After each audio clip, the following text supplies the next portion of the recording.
the resilience is probably the biggest part, you know. And then when you take that over into business, which you guys would know, it's like you're forever getting smashed. So it's like being okay with just getting smashed and just getting up and going again and going, I need to figure this out, instead of being like, I don't know how to do it. Well, we'll just shut up the business and I'll go back to going on wages or whatever. I think that's the biggest thing. And then that's business, parenting, you know, like.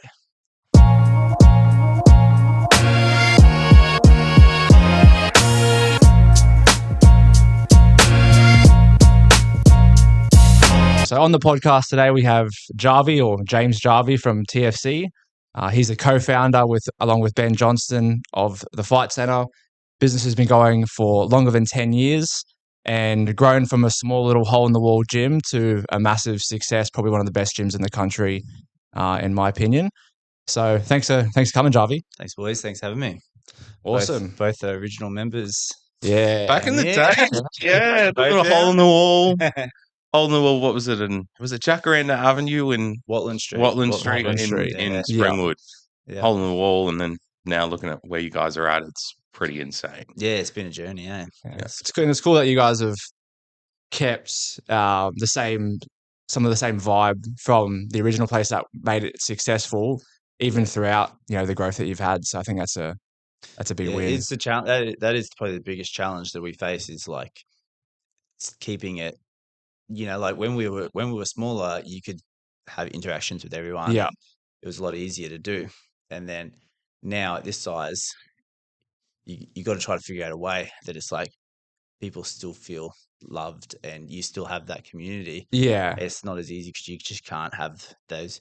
You don't know what's going on with this person's life and that person's life. Like, you'll have some of the guys, but not everyone. Whereas, you know, back when you guys probably first started, what year did you guys? You come down first, eh? And what year was that? That was like probably one of our first years. Yeah, I think it was literally because my uncle introduced me to it, because we were training at, I think, Southside, and we're looking for somewhere with a bit of a better vibe at the time. And yeah, you guys were, I think, still talking about it just being started. So I don't know how far in, but like you were still like talking about how you just got things set up, and so it was really, really early in the piece. Yeah. Yeah, good times. Tell me about what was your introduction to martial arts and Muay Thai? So I started, I think we were about 18. Yeah. And my business partner, Ben Johnston. Yeah, we've left a chair for him. R.I.P. is on other commitments. But yeah, Benny and myself, and then our other best mate, Jalen Grice, me and Jalen went to school together. Yeah. And we were just doing weights together, and then we were just talking about doing it. And we knew a guy who trained Muay Thai at Iron Fist. Yeah. So we said, like, let's go check it out.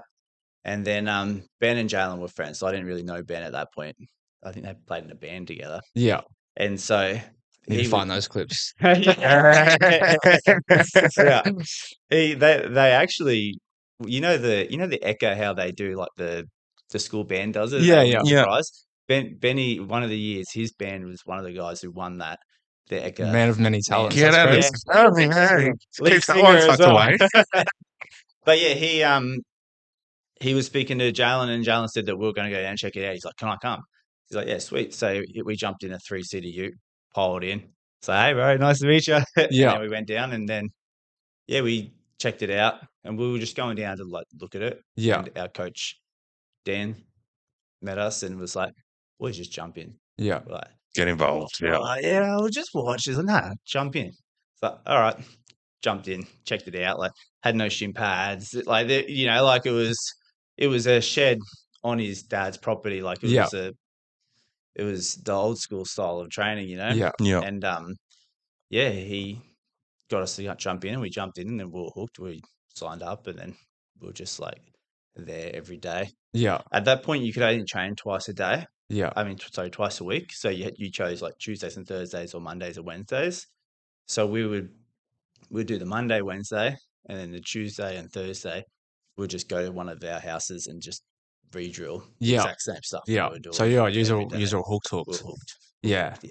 What do you think the biggest draw card to Muay Thai or MMA at that stage was at that point in life? Is it just the ability to let out a bit of anger, or it's, being able to control, what was the sort of draw card or the interest? I actually, we talk about it like a bit, because you try to figure that out to try to figure out what will help get other guys down, And I don't know, it's like it's a funny one, but I reckon there has to be something to do with like some sort of ego or something like that, being like an 18-year-old guy.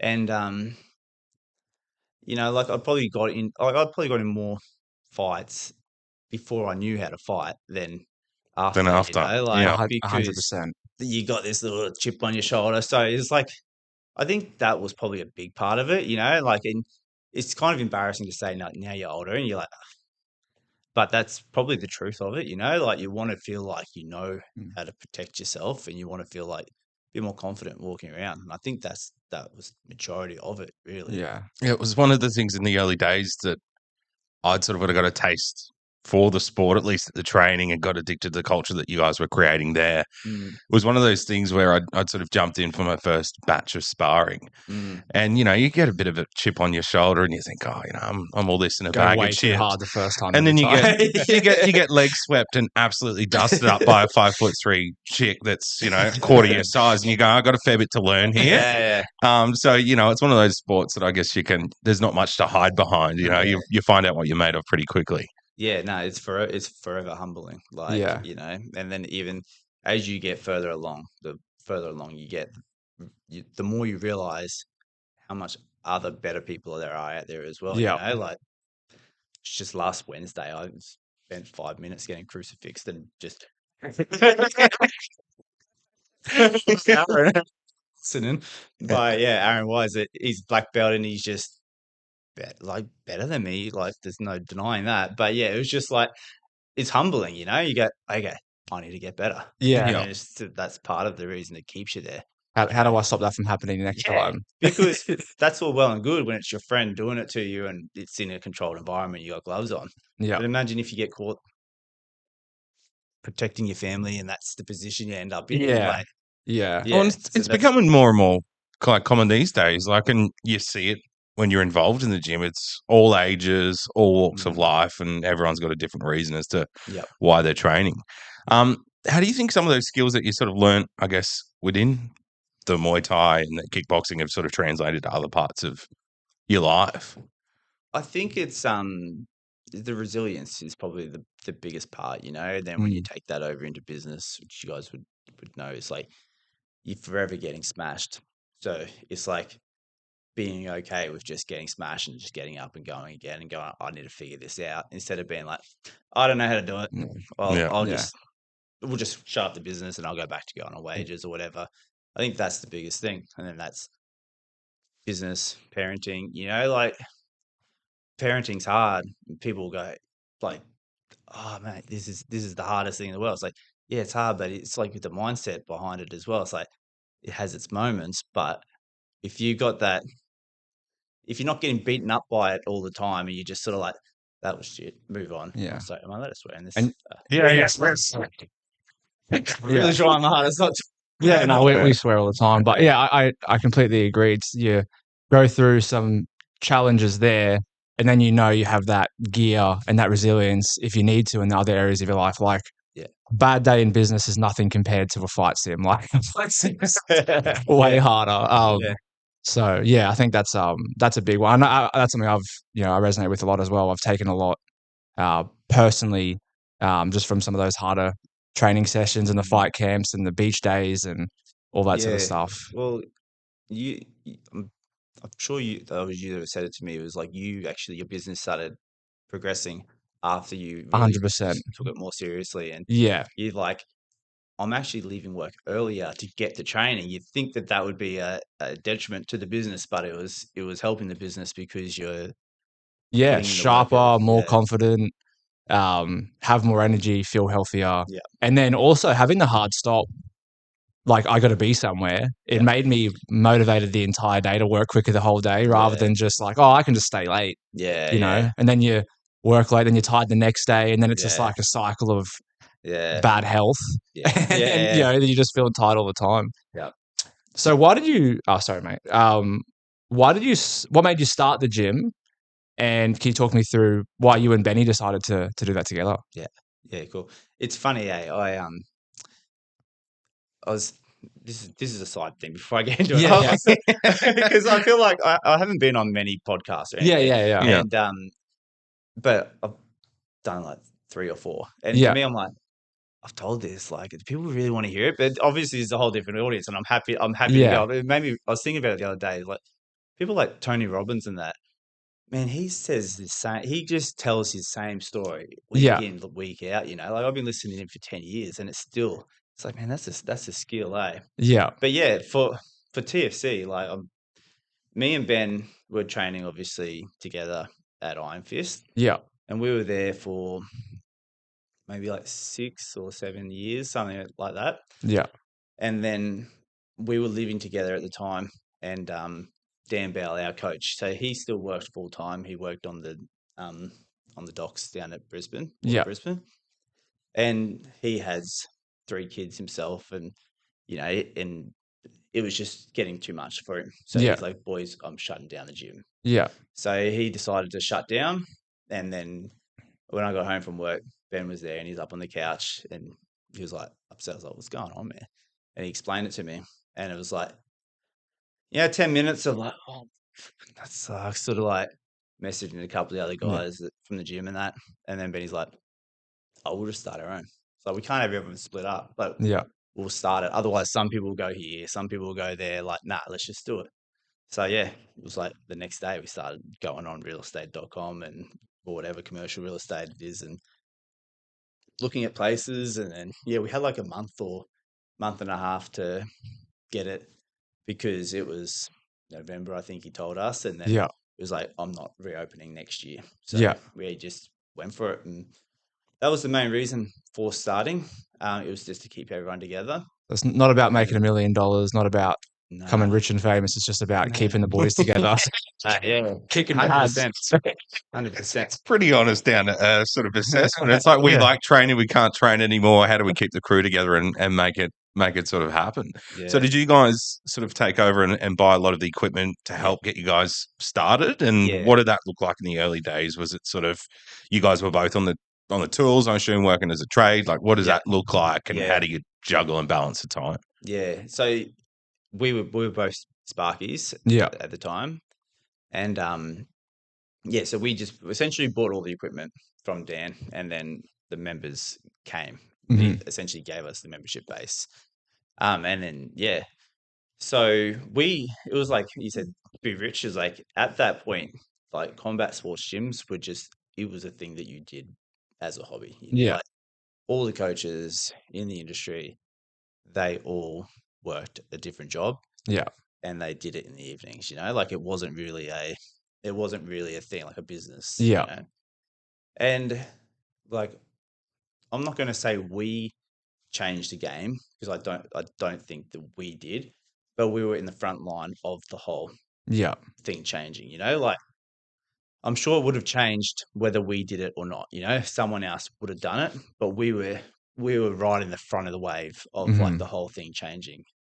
So when we started the gym and started the whole company and all the rest of it, our accountant at the time was like, don't do it, boys. Like, you will not make money off Muay Thai. Which was only a Muay Thai gym when we started. And it was like, it's all good. Doesn't matter. Like, it's all good. We're not trying to if we can break the crew together, if we can break even, we're having a good time. And a bit arrogant in the way of like how much work was involved. So it was like, we'll just buy the equipment and just put the mats down, and we'll run some classes, and it's all easy. Good, and then you go, okay, actually, this is taking up a lot of our time. We need to make a decision. Are we going all in, or are we just not doing it? Because it's like there's a lot of effort for just to keep it all afloat. Like, so then that's when we decided to go. Let's go all in, and then we took it a lot more serious. Started actually running it like a business, and not just like, come sign up if you want to sign up, or people would be coming for like a week. It's like, hey, I still need to sign up. It's like, I'll get you tomorrow, man. I'm in the middle of something at the moment. Like, I'll send you the form tomorrow. So then we started changing it, learnt marketing and sales and built systems, and then we're like, actually, like, we can do this, So then quit our jobs at Sparky's. Well, reduced down, like it was a progress. So you're kind of like gradually tapered the hours off. Yeah. Yeah. Yeah. Which we were lucky to be able to do, because a lot of trades won't, like, it's sort of like you're in or you're out. Yeah, you're on or off. Yeah. And to be honest, like the company we were for were trying that. Like they were really accommodating, but they would be like, "No, it's full time." It's like, "Oh, okay, then I'll just go." Like, all right, let's go. Part time, yeah, sweet. And then you go just 2 days a week, and then they draw you back. You need you 5 days again. Like, boys, I've got to cut it back, eh? I think it's good for people to hear that, because starting a business, people think of it as like this glorious path to success. But the reality is, if you're working, full time or even part time, and then having to work on your business, that's like a lot of hours, a lot of time, a lot of effort. Sometimes it's just an uncalculated risk and a desire without risk management that throws you in the deep end, and you have to commit and just go for it. For sure. It's an interesting point that you brought up about, I guess, being at the forefront of kind of leading that, because we've seen the world really pivot and change towards, being healthy and having training plans and all those bits and pieces. But it's one of those things where you could definitely feel a sense of there's something special about this place in the early days. And then looking at it now to where you guys have come, the membership base has grown. Like, has there been lots of in-house referrals? Like, friends coming and going, I've just went here for 3 training sessions. Mm-hmm. This is awesome. Bringing their friends. Is that a lot of it? Yeah. At least in the early days, the organic growth? Yeah.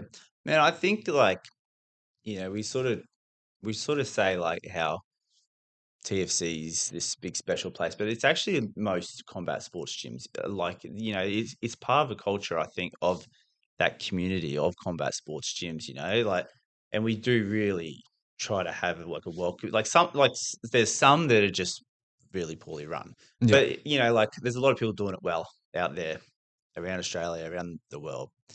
So it's it's not. What was your question again? Sorry.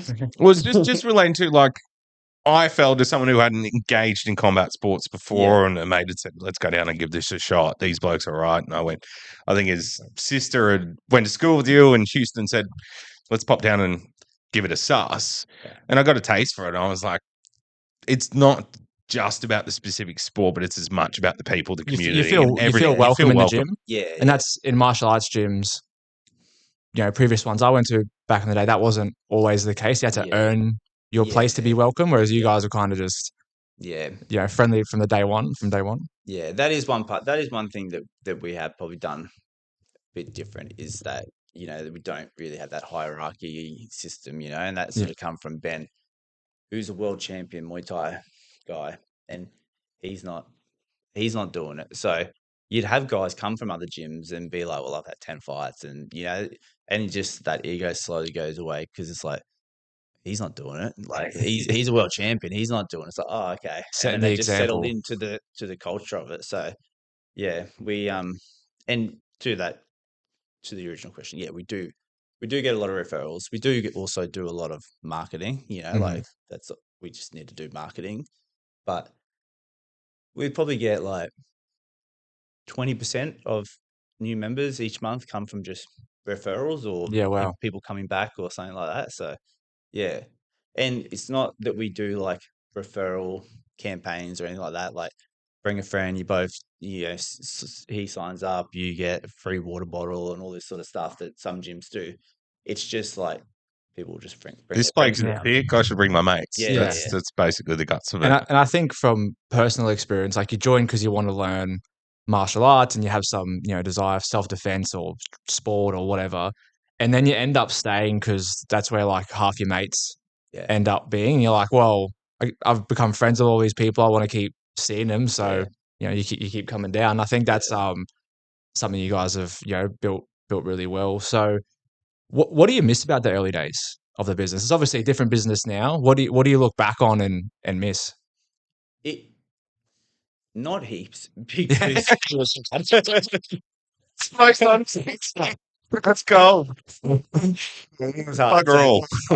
But it was tighter friendships. Yeah. It was smaller, so then it was tighter. You know what I Yeah. mean? So it was, the guys who were from that early period are still some of my very good friends now. Yeah. Like the Lukey and the Hamish and the Dino and Yeah. like those guys that they come from the start and come through. Yeah. They were like our fight team at that point. Yeah. And we were very tight, like whereas I'm still friends with all these other guys, but it's not like these guys you go into their weddings, like you got this really tight community that you still which is just that's just a symptom of growth and the size, right? Yeah, it's cool. And it's spreading yourself so you can't go as deep with everyone, if that makes sense. You're going wide, not deep. You got to give more people a little bit, so then it's like sometimes it feels surface level. I like to get deeper with other people. You try to make a bit of effort to like just stay and have a chat. So I'm not going to be able to do it to everyone, but I'm just going to stay and have a chat to this person today. Yeah. But when it's 100 members, you could do that. You just after training, you'd hang around and you'd chatting to them, and so that would be the main thing. It's just the smaller, tighter. Yeah.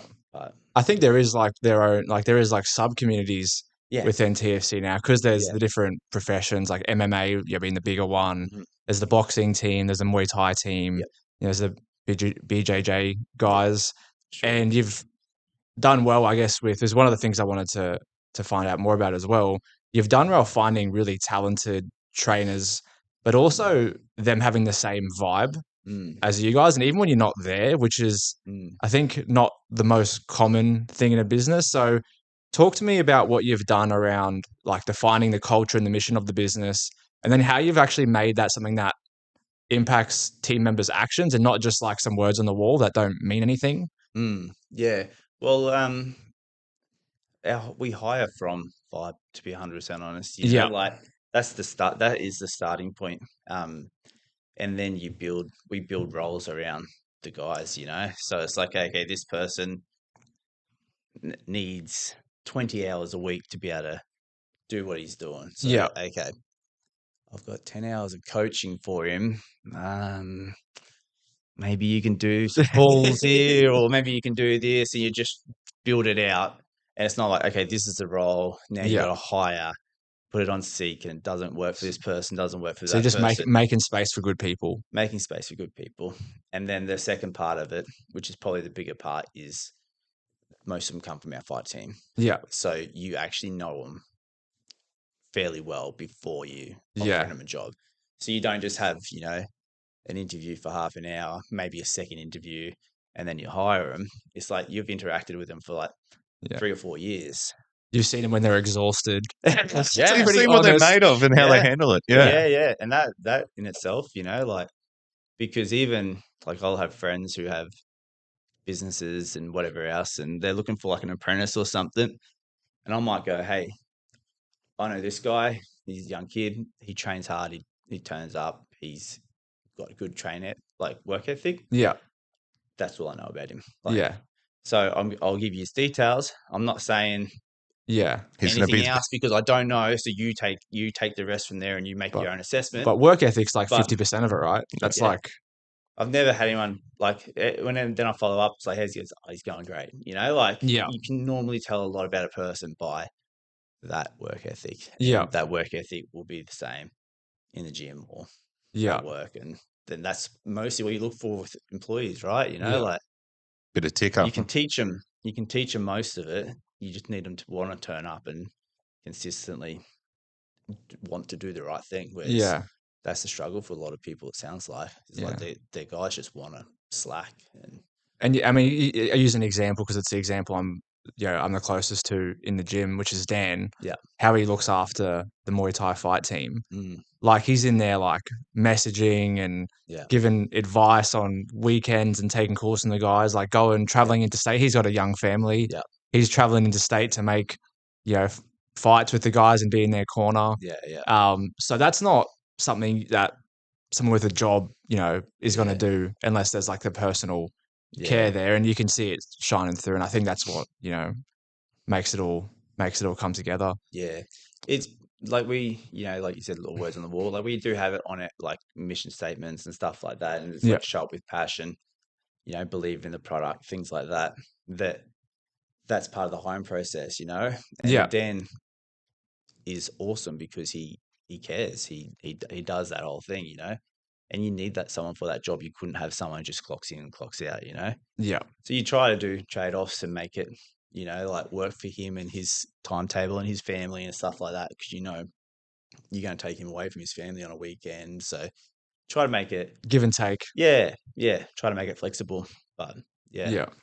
So with the business, obviously started in Watland Street, and then you moved to the Slacks Creek gym. Yeah. And I remember we moved in there, and everyone's like, "Oh, this place is never going to get filled." Like that was like everyone was saying, "Oh, this place would be big enough forever." Yeah. And everyone bought into that. And then I don't know, it felt like within like not a very long period of time, that place was full. It was borderline needing traffic controllers. Front of the streets, the panel beater next doors, telling you to move your cars, and they're going, "How have the timetables expanded? Like, how have you grown into that so quickly?" And like that, how rapid did that process happen? Yeah. Well, that was about the point where we started. Like we moved there. Yeah.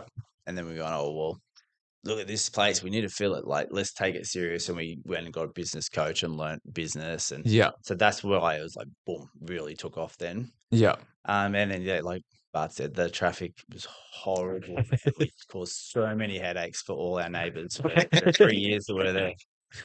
Our landlord hated us, all the neighbours. And like, I don't blame them, because we would cause so much headaches. And people are trying to get deliveries, and we've got our members are parked in front of their roller doors. So you're like, okay, like we've got 5 allocated parks here, or 7 allocated parks, or whatever it was. We've obviously taken them all up. It's 40 roller door free, like. Good growth problems to have. And then obviously moved into the current gym now, which parking's not an issue, thankfully. Yeah. And it's again a massive space that you seem to feel pretty well. Yeah. In all that growth, was there any particular defining moments that you had where you're like, "Oh, that's cool"? Any sort of moments you look back like that was sort of a big, "Oh, we're getting somewhere here"? Yeah, pinch yourself moment. Yeah, I think I have them a fair bit at this current location. Yeah. Being that when you like just as you're leaving or something, and that floor's full, because it's massive. It's a massive place, and you see that full, and you're just like, this is crazy. And then I think it's like the fight nights. Like when you move the gym around and you have it full with spectators, and you go, this is like an in-house show that would probably rank as one of the better shows in the country on like as a promotion, like super entertaining. And you just like in the ring, like looking out like, this is amazing. So it's like normally on those nights, it's like a bit of a moment like that. And then just seeing that current gym and where it's come to now. When I stop and look at it, I have it quite often. It's actually just making yourself stop and look at it. You're sort of just doing it. Yeah, you're constantly thinking like, what's next? When you actually kind of assess and where you started and where you are, it's pretty. It's pretty cool. So it's 11 years now. Yeah, this is our 11th year. Yeah, wow. It's pretty insane. The celebrations went from, I guess, at the previous place, it was basically a barbecue, a couple of drinks in the car park. Going out clubbing. A big boat party for the 10 years, and just insane where you guys have sort of come to.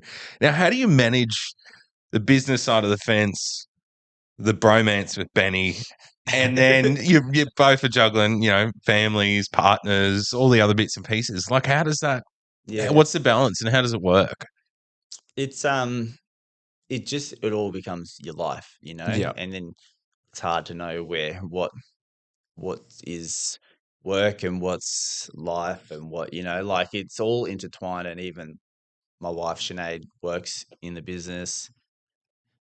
Jade's partner, fiance, Jade, she's working in the business now as well. She's doing like some of our marketing and that. Yeah.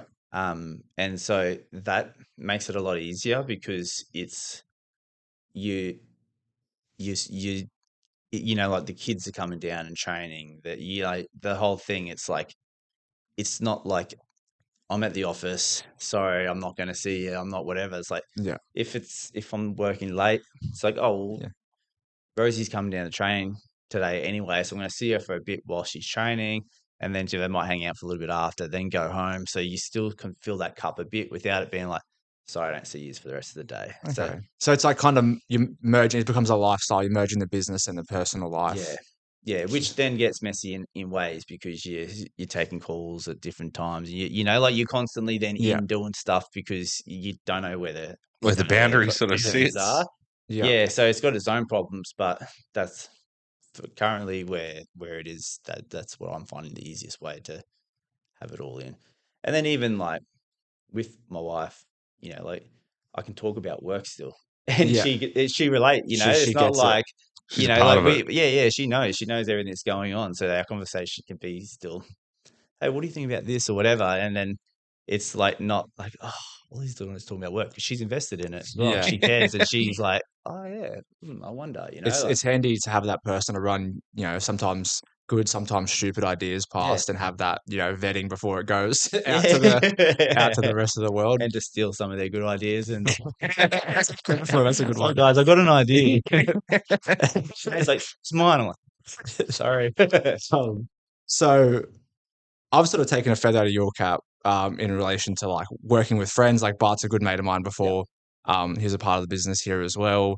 I've got my younger cousin, little sister, working with me, which you can, like you said, some complications with that. I personally want to spend more time around your mates and your family if you enjoy being around them. And if you can get some work done, great. Tell me about the business partnership with Ben and how that's developed over the years, because obviously both your roles have changed over time. Yeah. How's that bromance, as Bart called it? How's that developed over the years? I think after Benny's fight, it was the heterosexual life partner. I think is what he called it after he's won his title. Yeah,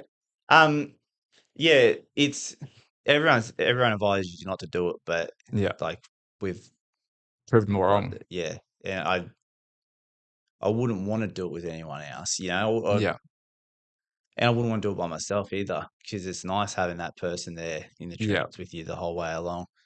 And at the start, it was, like I was teaching classes, Ben was teaching classes. I was doing sales calls, Ben was doing sales calls. Like we were sort of trying to just split it. Like we're trying to be 50-50 really. Yeah.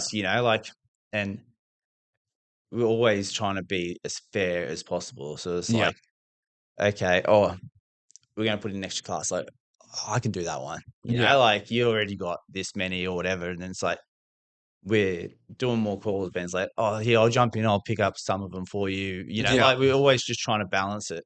And then now it's progressed into like, you know what? We have our areas. So Benny's coaching and he's that's his main focus, And then on the business side of things, that's my focus. Yeah. I don't teach classes anymore. And Ben doesn't do sales calls. Ben doesn't like do the numbers or anything like that. He just leaves that with me. He has complete trust in me. And then obviously I've got complete trust in him. And because obviously we've got a big membership base and we've grown the gym to be quite big. But the big thing we're trying to tackle is having multiple guys on the world stage, like having 10, 15 UFC fighters fighting out of Logan. Yeah. So that's the I've got project. my Darcy Vendy, Vendy shirt, Dana shirt. Yeah. He'll be most watching. Likely the first one. Hopefully he gets the call soon. Yeah, he should be. He should be there. Like, he should already be there. Yeah. Hopefully it's this year. Watching his fights now, especially the last one, it's kind of like, like he's doing the same thing here. Like, let the bloke go. Let him go show him what he can do, because he's just dominating everyone. Yeah. No, it's hopefully it's the Contender Series this year. Yeah. Or a different way in, but whatever it is, it's he should be there, and he will then hopefully open the door for the rest of the guys that are coming through. Yeah. And the idea is like if you can have 10 guys here based out of Logan who grew up in Logan and they come and train at TFC and now they're fighting on the world stage, it's like you show that other kids around the area that it's actually not It's like possible. this. Yeah, it's not this like mystical superpower thing that they have, Logan's biggest export is throwing hands. But it's an interesting point because I have like you interact and you're amongst them. There's all walks of life, but you see some of the young ones there that just first day in training, and you're just gone natural talent and ability. Yeah. But what might be happening, that might be their domain to keep it all together. But what's happening behind the scenes is a completely different lifestyle and situation. Have you seen like, I guess, part of or how Muay Thai or mixed martial arts, any of that has sort of like actually made a substantial impact on or turn around the trajectory of some of the blokes' lives? Yeah, definitely. That's all the time.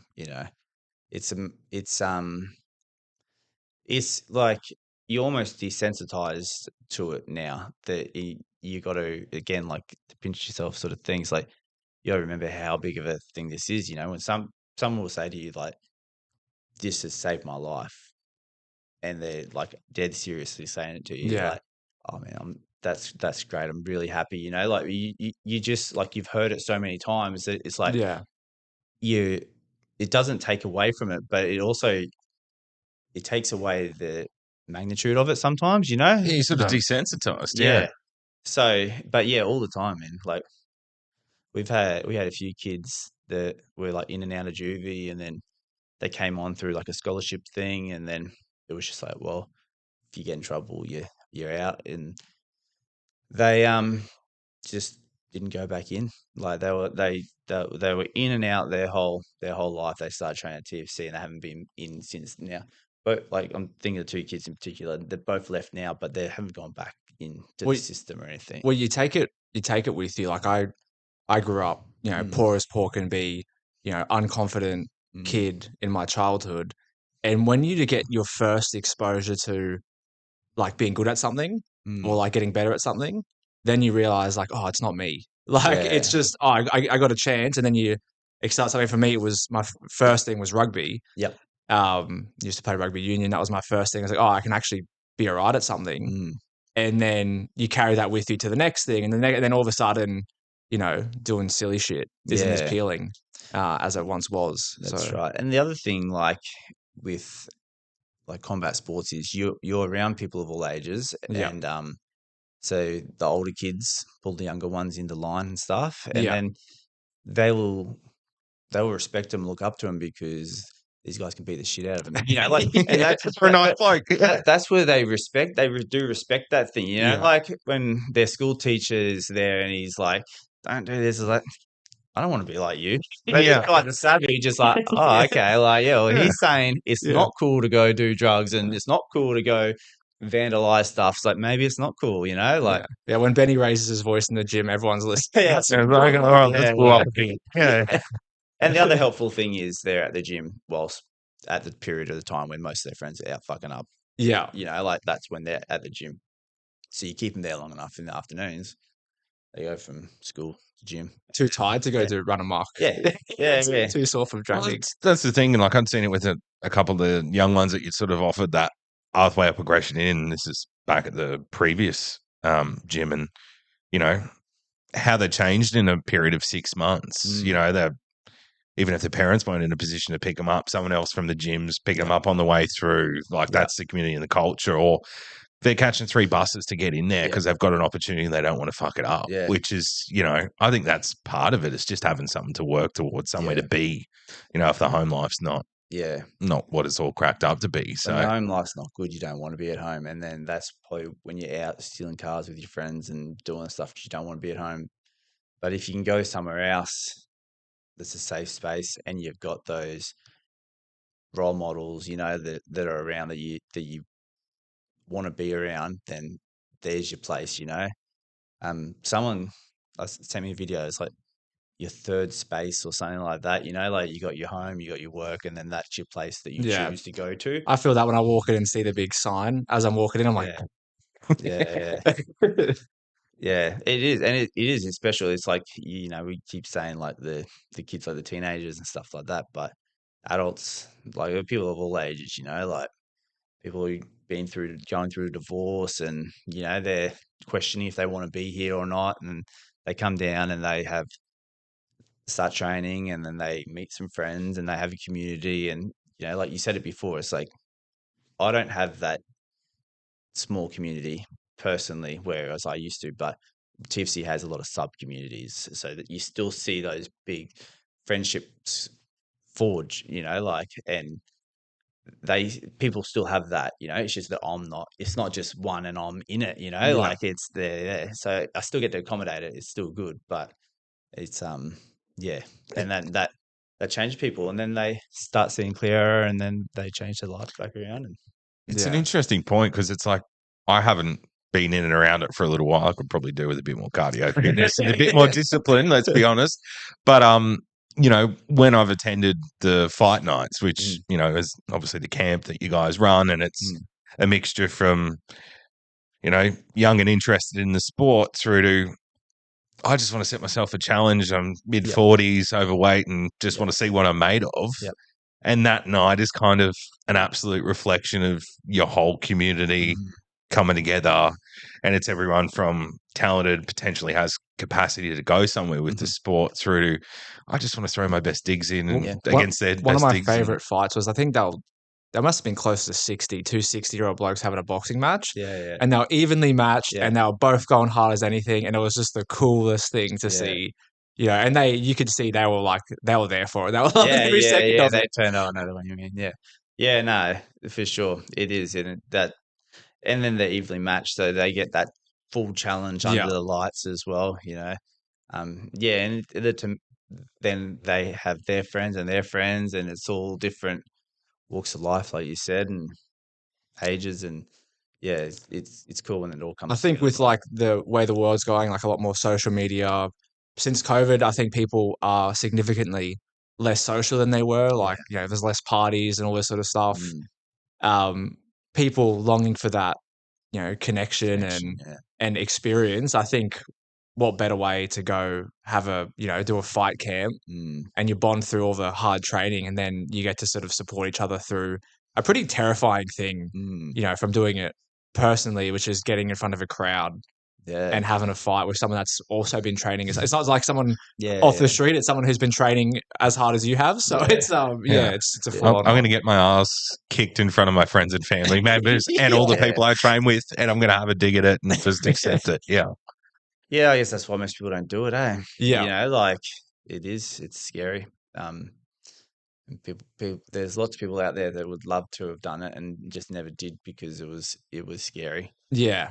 Well, I think it's looking back. Yeah, I'm only 29, so I can't say looking back too much. But when I was younger, I always had this idea in my head, like, you know, when I was 17, 18, that I'm young, I got plenty of time.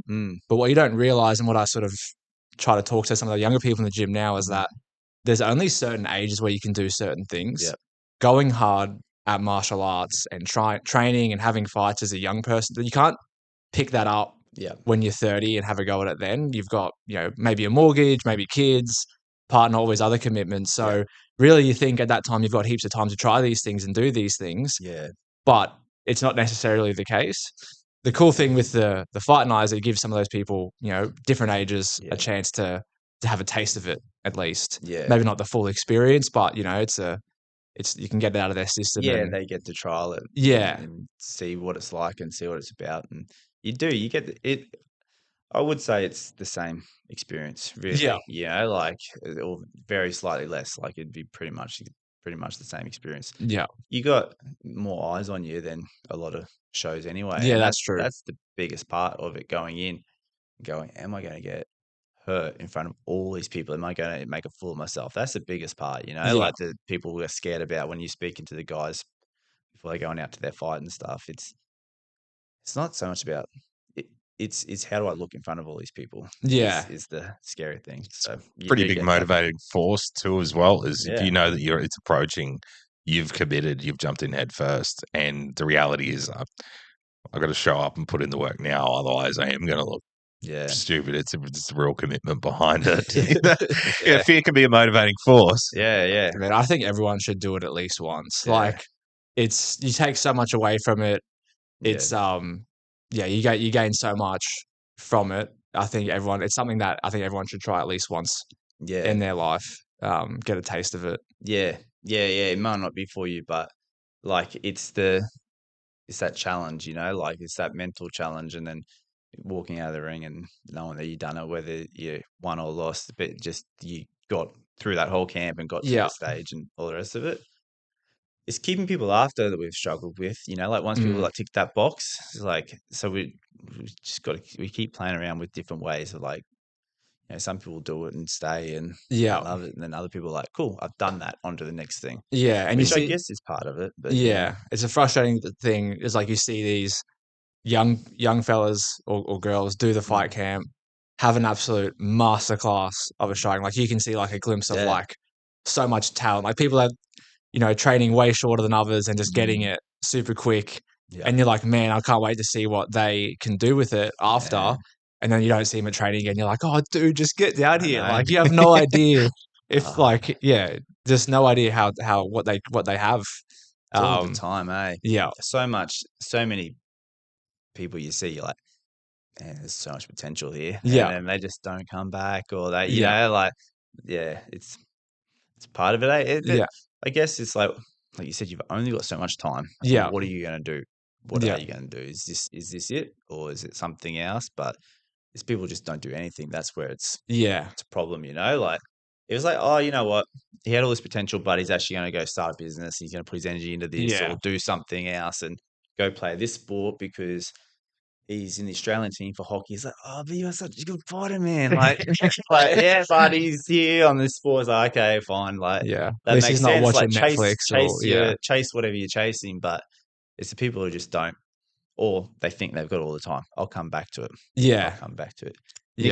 Nick Kepu, who's been with us for 4 years, he's actually leaving soon, which sucks. Oh, no. But he sat the boys down, like some of the young guys at our breakup party, the MMA team breakup party, like not last year, the year before. Yeah. And he just gave to them, it's like, guys, it goes quick. You need to take every day seriously because he's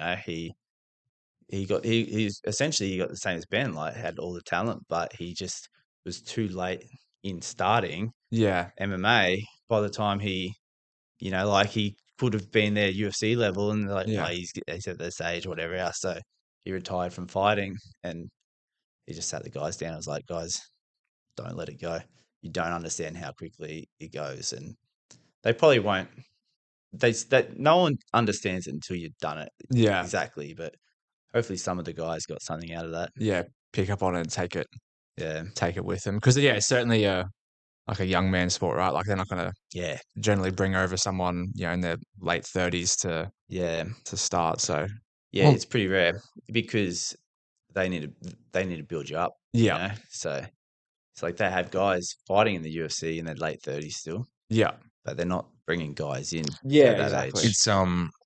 It's a very like even Muay Thai, MMA, all of that aside, like it's true. I used to roll my eyes when I was younger, and you'd speak to, wait till you get to my age, the years just fly by. Yeah. And then I'm at 18, just finished high school and going, it feels like it's taken forever to get to here. Yeah. I teleport to what feels like it's been 2 years. And like, I used to have fucking hair. Like, it just disappeared. And I'm going, okay, well, and I'm starting to pay more attention from the older people around me because they've got some wisdom to drop. They're onto something. Couple more questions for you. Yeah. Did TFC ever almost go broke? No, not really. No, we probably could have. We were looking at, because we bought the shed that we're in. Yeah, and we were looking at different places, and we had an offer on a block of land just up the highway here. Yeah. It's funny. The guy that we were going to buy it off actually owns this building. Oh yeah, yeah, because we come here upstairs, just on that balcony up there, where he said that he wasn't going to sell us that block of land. Yeah, but I reckon that probably would have put us under because, and we had the offer on the block, or subject to like council applications and all the rest of it, and the town planners kept coming back with all these headaches. Like it was like a slope block, and we're going to put the car park down the bottom, and we're going to build the gym up the top. And you can't put a car park in a flood zone, even though it's like a slow rise flood in Logan City. You can't. So then we had to try to figure out how we could build a car park, but then it just started blowing out. And the guy goes, "Look, boys, I'm not going to sell it to you." We're like, "No, we can do it. We can do it." He goes, "Nah, I've seen it. You guys have got so many headaches that you don't even know what's coming for you. Like, I won't do it to you." And, at the time we were like, "Oh, come on, man, let us." Yeah. And you look back at that, and that would have probably been because we sort of had to be running the gym. At that point, we had 2 sheds. I don't know if you remember. We hired a shed off near Moss Street because we put the fighters in there. Yeah. So we could keep putting like the general classes running in the other gym. So we had 2 sheds rented, plus you trying to build it. And then it was around like the COVID time. So that would have been the main thing. So he literally didn't want to sell it to you because he didn't think it was a good fit for you. Yeah. That's pretty uncommon. There was 2 guys that owned it, and they were great guys actually. Yeah. Like really nice. They were like retirement, like should be retired, but still just like they've been in the development game for however long, and they just enjoy it, like. So they we'd sit down and have coffee with them and go over like the plans and show them stuff, and then they were just like, I think they sort of, this is my theory, they never actually said it, but I think they saw themselves in me and Ben. Yeah. They're like, oh, a couple of young guys pushing themselves, having a crack. So when they realized like this is not going to work, they didn't sell it to us. And the place, that was 2021, I think. Yeah. And that block of land's still empty. Yeah. I still haven't sold it. That's pretty commendable. Yeah. Like, because imagine that at the time you probably got whatever you've got tied up in the block of land and trying to flog it off to anyone. You're a developer. You realize that site's fucked. You're like, I just hope someone's ambitious enough to just take on way more than they can chew. Yeah.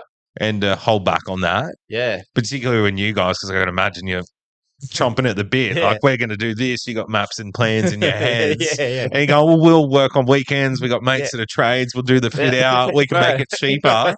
And then before you know it, you got $400,000 in engineering and flood overlays and, just ripping apart engineers and site planners just in over your head. That's a pretty sort of saving grace moment, really, when you think about it. And we were saying all that to him, we can do it, And he's like, nah, boys.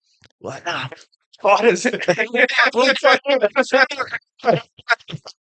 And he's like, sorry, guys. Like, nah, give us another share. He's like, nah, sorry, boys. It's funny. It's a defining moment, like it's funny how you can think, if I, zigged when I should have zagged, how things could have been different. Ended up in the best. It's a great building. Yeah, that worked out well. But it was just because car parking, because for Logan City Council, the requirements for car parks for gyms is the ratio is like massive, Yeah.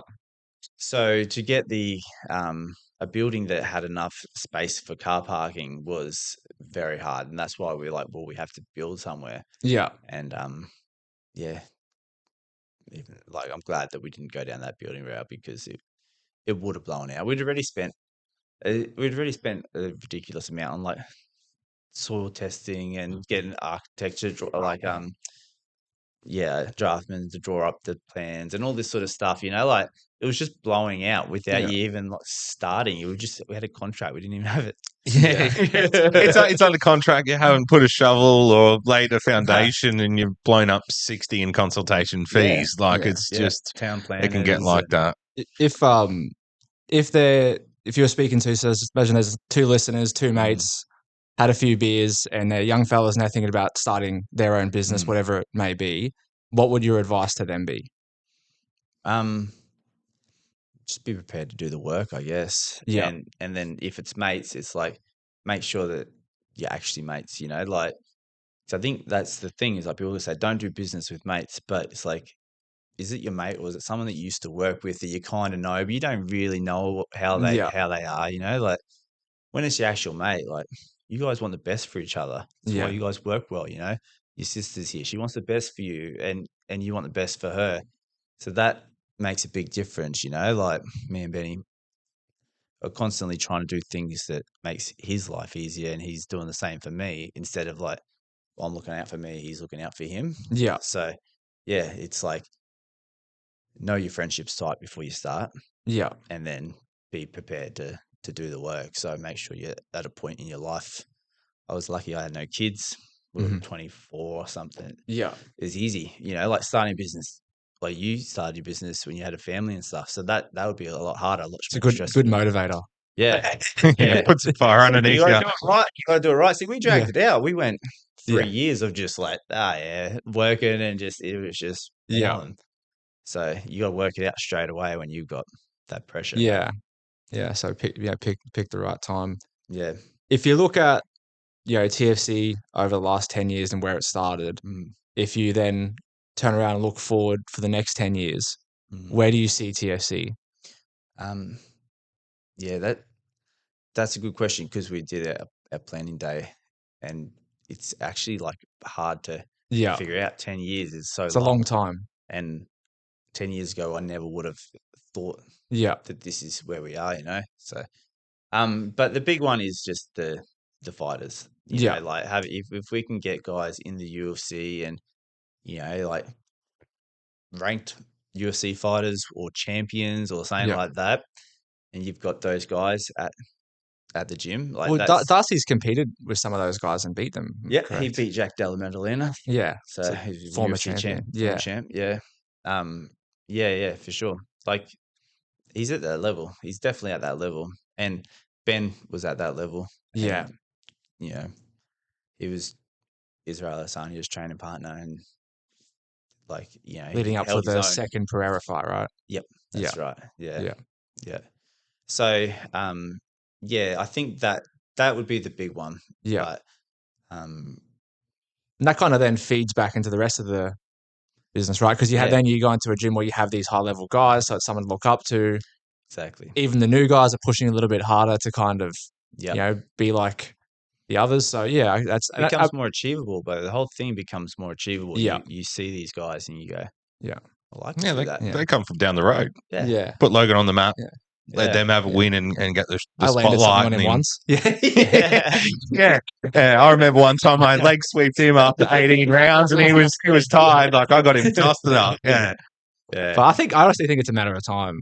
Yeah. I think it's just the momentum building. You can kind of see it and feel it. I feel like even the promotions are kind of on board with pushing some of those guys through as well, just with how they're promoting it.